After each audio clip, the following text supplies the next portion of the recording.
السلام علیکم ورحمۃ اللہ وبرکاتہ۔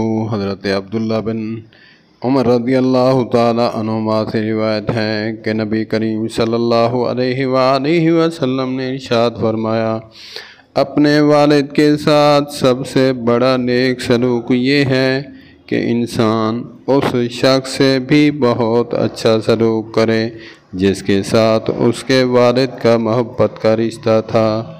اللہ اکبر، اللہ اکبر۔ والسلام علیکم ورحمۃ اللہ وبرکاتہ۔